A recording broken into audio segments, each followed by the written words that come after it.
Does perspective flummox you? That is a real word, by the way. Well, I can't promise to unflummox you. I don't think that's a real word, but I may be able to give you a nice brief visual guide to the basics of perspective from which you can build upon. In this video, I shall be talking about perspective in relation to urban sketching, even though some of the scenes I'm using are a bit more rural, but you know what I mean. So in this video, I'll focus on 1, 2, and 3 point perspective and 0 point perspective. Yep, that's a thing. But do know there is 4, 5, and even 6 point perspectives too. Mind-boggling really, but we don't need to get into that in this brief guide. Okay, so some terms to be aware of are horizon line. This is a horizontal line in your scene where the sky meets the earth, sometimes also referred to as your eye line. Another term to be aware of is vanishing point. This is where parallel lines in a scene converge, i.e. meet up, on the horizon line. And this is what gives us the sense of perspective.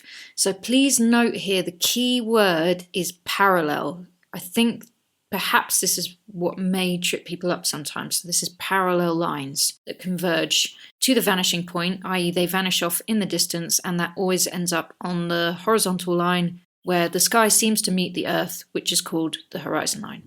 1 point perspective. What is that? The classic example is train tracks disappearing off into the distance, like this photograph, or say a road, like this one. We know the edges of the road or the railway track are more or less parallel with each other. Yet if we stand in the middle of a road, not recommended by the way, then we get the effect that the road converges inwards as it disappears off into the distance. The edges of the road meet up on the horizon line, and this is kind of where they vanish, i.e. vanishing point. And this horizon line is where it feels like the sky appears to meet the land. FYI, you don't need to stand in the middle of the track or the road to see 1 point perspective in action, such as in this photograph. So 1 point perspective is a fun one to start off with. It's usually not too difficult to sketch, but the results are quite pleasing. I suggest you start with something simple like this picture of a road to have a go with, just to get your head around 1 point perspective. So for the entirety of January, we focused on sketching perspective over on my Patreon page. So if you want to see weekly full-length demos and explanations of what I am showing in this video, then do head over to Patreon to check it out. The link is in the description for this video, and each month we have a different theme. So for February, it was paint first, draw later, and I really enjoyed making the weekly demos and bonus vlogs for that subject matter. The good news is if you do join me over on Patreon, you will be supporting my ability to continue making this content for you, and all for less than 1 cup of coffee per week. So 2 point perspective then, what is that? As the name suggests, that means that there are now 2 vanishing points on the horizon line. So I'm just going to demonstrate to you in this diagram. So I'm starting off my horizon line, I'm putting 2 vanishing points, one at either end of the horizon line, and then I'm drawing this simplified block building in the middle to show you that parallel lines, so the lines that are parallel with each other, that's the top and bottom lines on the left face of the building, and the top and bottom lines of the right side of the building are sloping, converging to those vanishing points. They meet on the horizon line. So I think you can see that from this diagram. So I went to hunt for a reference photograph on Pinterest. If you want some suggested reference photos to sketch from, then do hop over to Pinterest and go check out my board there.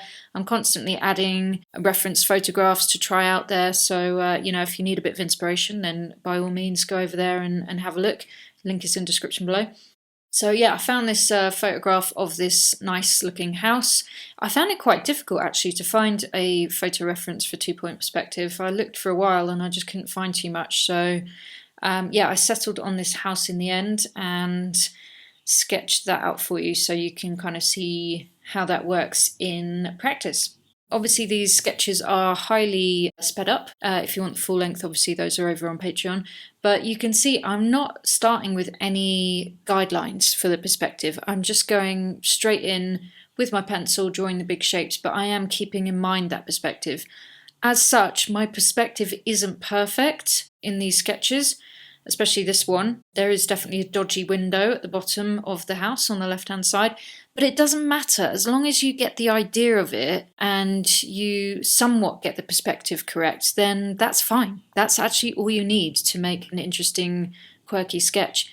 It's only if you don't understand how perspective works that you're going to end up in a bit of a mess. Essentially, really, all you need to know to be successful with perspective is to know these rules and to just really use your eye, just be really observant. Where are those lines sloping to? Yeah, just wanted to make it clear. I know my my drawing isn't perfect in these demos, but it's kind of not meant to be. Otherwise, I would have drawn a perspective grid out. That's not where my sense of fun lies, to be honest with you. So I'm not doing that, but I'm just showing you can still be successful without having to go down that route. So on to 3-point perspective then. So as you can imagine, that now means we've got 3 vanishing points, but you might be thinking, where on earth does the third one go? Well, we still have 2 on that horizontal horizon line, but now we have a third one which is up in the sky or down in the ground. So it's actually on a vertical axis. So this whole time we've been just looking at the horizon line, which is a horizontal line across the scene. But actually now when we're going in to add that third vanishing point, we're looking at a vertical axis. So that vanishing point in this diagram is going to be up in the air. So when we're thinking about 3-point perspective, there are actually 2 different types. So your third vanishing point could be up in the air, which means you're looking up at a building, for example. And that is called a worm's eye view, because if you exaggerate it, then it feels like you're on, like, right on the ground looking up at this huge thing. You know, it's like you're a borrower or a little small thing. Let's just stick to worm's eye view. I think actually only a very small amount of people will know what I mean when I said the borrower there. So let me know in the comments if you got that reference to the borrowers. Anyway, the other one is if you're looking down on something. So I am using buildings in these examples. If you're looking down on some skyscrapers, for example, then that's called a bird's eye view because you're right up in the air looking down. So in this reference photo, again found from trusty old Pinterest, it's quite a subtle 3-point perspective. It's not as exaggerated as some of the examples I just showed you, but I didn't really fancy drawing any of those examples because they're quite boring buildings. But this scene is really nuts, and I was actually quite overwhelmed looking at it, but I knew I was going to really simplify it and not add in too much noise, and that's a whole other skill in itself, you know, editing what you see, choosing what you want to draw from that scene. So yeah, this is a subtle one, but it was super fun to draw, and I did exaggerate it a little bit in my sketch. Obviously I had to massively simplify some of those crazy signs on all the buildings and stuff like that, but I was very happy with how it ended up in the end. So that is that one. And then finally, I just want to talk about 0-point perspective. That does exist, that is a thing. It's also known as non-linear perspective because you don't have any parallel lines in the scene. There's nothing to tell you the perspective. So then you have to think about other factors to describe the scene and the sense of depth within the scene. In this reference photo, I only realised this quite a long time after I filmed this demo for my Patreons.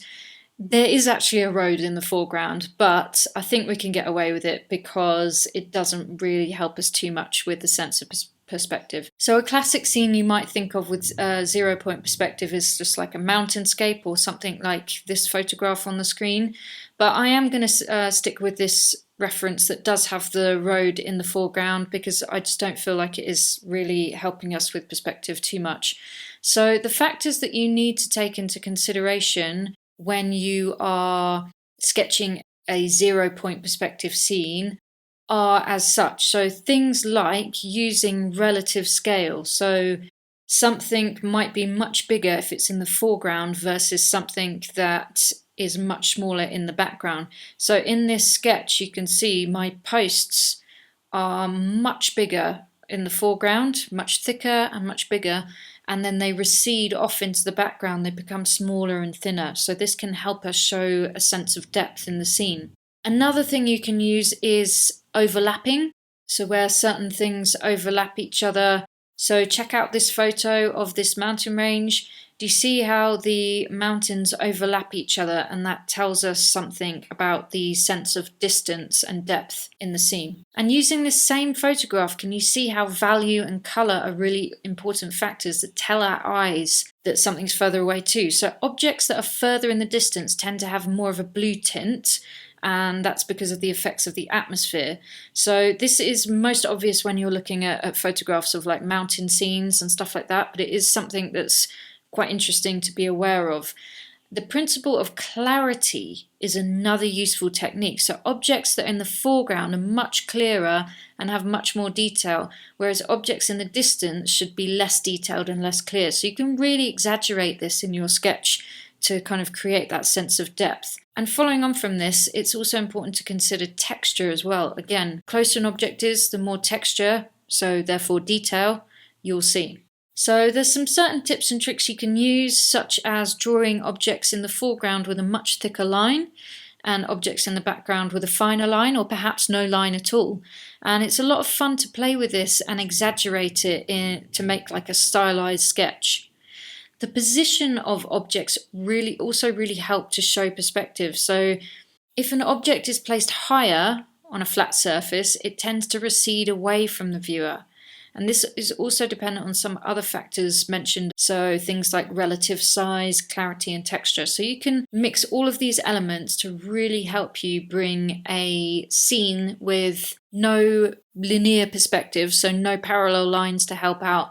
These are the elements you need to consider when you're sketching to help the viewer see and sense the depth in your sketch. So that was a lot of information, guys. That was my attempt at explaining perspective for beginners in less than 10 minutes. I really hope that was useful for you. And to see a full explanation of the various techniques I just mentioned in this video, all written down, you can check out my free guide on perspective over on urbansketchingworld.com. That's my website.